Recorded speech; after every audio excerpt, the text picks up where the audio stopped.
ये है alias in Borderland की सीजन 1 का एपिसोड 8 यानी फाइनल एपिसोड और पिछले 7 एपिसोड्स के लिंक मैंने डिस्क्रिप्शन में डाल दिया है। तो एपिसोड 8 की स्टार्टिंग में हम देखते हैं कि गेम में अब सिर्फ 15 मिनट बचे हैं और आतंकी अब और लोगों को मारना नहीं चाहते हैं, लेकिन अग्नि उन्हें मारने के लिए फोर्स करता है। लेकिन तभी वहाँ पर आरिज़ू आ जाता है और अग्नि से कहता है कि तुम जानते हो कि मैं पूरे टाइम से बंधा हुआ था, यहाँ तक कि जब मोमोका का मर्डर हुआ तब भी। इसका मतलब मैं तो विच हो ही नहीं सकता।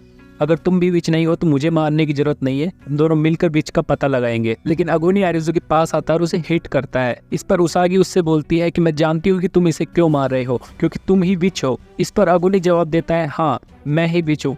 तो सभी आतंकी सहम जाते हैं और उस पर गन तान देते हैं। लेकिन आरिज़ू बोलता है कि अगुनी विच नहीं है, ये दिल के दहले का गेम है और इसमें फीलिंग्स के साथ में खिलवाड़ किया जाता है, इसलिए अगुनी को मारकर जलाने से ये गेम खत्म नहीं होगा। फिर वह अगुनी से बोलता है कि मैं जानता हूँ कि तुम विच नहीं हो, फिर ये सब क्यों? जरूर कुछ कारण है कि तुम सबको मार रहे हो। तुमने मर्डर तो किया है, लेकिन मोमोका का नहीं, टोपीबाज का। जब से मैं यहाँ आया हूँ तब से एक बात मुझे परेशान कर रही है कि तुम्हारे पास में सारे हथियार थे। तुम चाहते तो बहुत पहले ही बीच पर कब्जा करके यहाँ के लीडर बन सकते थे, लेकिन तुमने ऐसा नहीं किया, क्योंकि तुम और टोपीबाज तो बेस्ट फ्रेंड थे। तुम उसकी हेल्प कर रहे थे इस बीच और को चलाने के लिए। तुम नीरागी जैसे गुंडों को कब्जे में रखते थे, तो फिर तुमने टोपीबाज को क्यों मारा? जरूर कोई ऐसी बात थी जिसके लिए तुम अपने दोस्त को माफ नहीं कर पाए और तुम्हें उसे मारना पड़ा। मैं तुम्हारी आंखों में देख सकता हूँ कि तुम में जीने के लिए कोई उम्मीद नहीं बची है। ये सब सुनकर अगुनी उसके पास में रोते रोते आता है और उसे पीटते हुए बोलता है कि तुम क्या जानते हो? कुछ नहीं जानते तुम। और हमें अगुनी का फ्लैशबैक दिखाया जाता है। टोपीबाज ने जब बीज बनाने का डिसाइड किया था तो उसके साथ कोई था, जो कि मैंने एपिसोड 6 में बताया था। वह कोई और नहीं बल्कि अगुनी ही था। अगुनी की ही हेल्प से टोपीबाज ने बीच और भी बनाई थी। लेकिन एक दिन टोपीबाज ने कुछ लोगों को गुस्से में मार दिया, जिसे देखकर अगुनी बहुत ज्यादा शॉक हो गया था, क्योंकि उसने अपने दोस्त को इतने गुस्से में पहली बार देखा था। फिर नेक्स्ट फ्लैशबैक हमें दिखाया जाता है जब टोपीबाज का लास्ट गेम था। वह गेम जीतकर अगुनी से मिलने गया था, जहाँ अगुनी ने उसे बीच और को बंद करने के लिए कहा था, क्योंकि बीच और एक झूठी उम्मीद देता है लोगों को। सारे कार्ड्स इकट्ठे करने के बावजूद भी वे घर नहीं जा सकते थे। ऐसा सुनकर टोपीबाज अगुनी पर गन तान देता है, लेकिन वो उसे शूट कर पाता उससे पहले अगुनी उसे शूट करके मार देता है। लेकिन जब अगुनी टोपीबाज की गन चेक करता है तो उसमें कोई भी बुलेट नहीं होती, जिसे देखकर उसका दिल बुरी तरह टूट जाता है। अब सीन प्रेजेंट में आता है, जहाँ पर आरिज़ू अगुनी से बोलता है कि मैं जानता हूँ कि तुम कैसा फील कर रहे हो,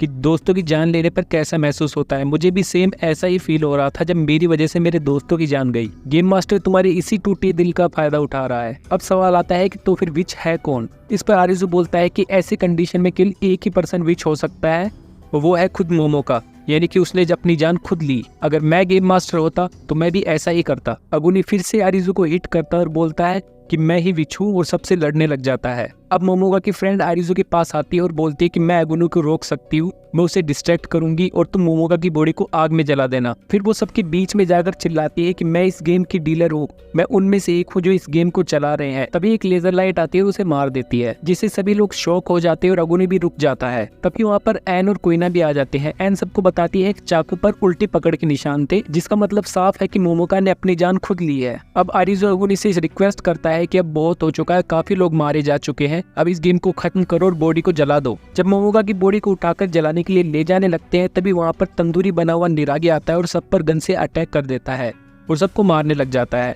वो आरिज़ू को भी शूट कर मारने ही वाला होता है कि अगुनी उसके आगे आकर उसे बचा लेता है और नीरागी के साथ में बिल्डिंग से नीचे कूद जाता है। अब गेम में सिर्फ 3 मिनट बचे हैं और मोमोका की बॉडी को जलाने के लिए आग में डाल दिया जाता है। आरिज़ू जाते जाते मोमोका की फ्रेंड को देखता है, जिसके मोबाइल में रिकॉर्डिंग अभी भी ऑन होती है, इसलिए वो फोन को रख लेता है। दूसरी तरफ चिशिया को दिल के दहले का कार्ड भी मिल जाता है। यहाँ से सीन शिफ्ट हो जाता है नेक्स्ट मॉर्निंग में, जहाँ पर आरिज़ू और उसागी मोमोका की फ्रेंड की वीडियो रिकॉर्डिंग देखते हैं, जिसमें वो बताती है कि इस दुनिया में आने के बाद में वो कुछ लोगों से मिले जिनके लिए वो काम करते हैं। वीडियो में वो सबवे स्टेशन से होकर ऐसी जगह पहुंचती है जहाँ पर बहुत से लोग शहर में हो रहे सभी गेम्स को कंट्रोल कर रहे हैं। वो ये भी बताती है कि वो अक्सर गेम में शामिल हो जाती है और किसी को पता भी नहीं चलता कि वो इस गेम की डीलर है और इस गेम को कंट्रोल कर रही है। अगर उनमें से किसी ने भी ये रिवील किया कि वो डीलर है तो उसी वक्त उन्हें मार दिया जाता है। इसके बाद आरिज़ू और उसागी वीडियो की हेल्प से उस जगह पर पहुंचते हैं जहां पर सभी लोग पहले से ही लेजर से मरे हुए थे। तभी वहां पर चिशिया और कोइना भी पहुंच जाते हैं, जब आरिज़ो चिशिया से पूछता है कि वो इस जगह तक कैसे पहुंचा तो वो बताता है कि टाइगर की जेब में से उसे एक कागज मिला था, लेकिन उसे काफी दिन लग गए समझने में कि वो एक सबवे स्टेशन का नक्शा था। लेकिन अभी भी इन सभी को ये नहीं पता कि असली गेम मास्टर है कौन। तभी वहाँ की एलईडी स्क्रीन ऑन हो जाती है और एक वीडियो मैसेज प्ले होता है। ये मैसेज होता है मीरा का, यानी कि बीच ऑर्गेनाइजेशन की जो खास सदस्य थी उनमें से एक, और यही असली गेम मास्टर है। इसके लंबे चौड़े साइको भाषण के बाद में उन्हें पता चलता है कि अगले दिन दोपहर से फेस कार्ड्स के गेम स्टार्ट होंगे, जो कि पीछे वाले सभी गेम से ज्यादा हार्ड होने वाले हैं। लास्ट में हमें पूरी शहर का व्यू दिखाया जाता है। पूरी शहर में आतिशबाजी के साथ में बड़े बड़े एयरशिप एंटर होते हैं, जिनके नीचे फेस कार्ड्स के पोस्टर लटक रहे होते हैं। इसी के साथ में एपिसोड 8 यहाँ पर एंड हो जाता है और सीजन 1 भी। अगर आपको इस सीरीज का सीजन 2 भी देखना है तो उसके लिए मुझे कमेंट सेक्शन में जरूर बताना। और भी एक्सप्लेनेशन वीडियो के लिए चैनल को सब्सक्राइब कर लेना।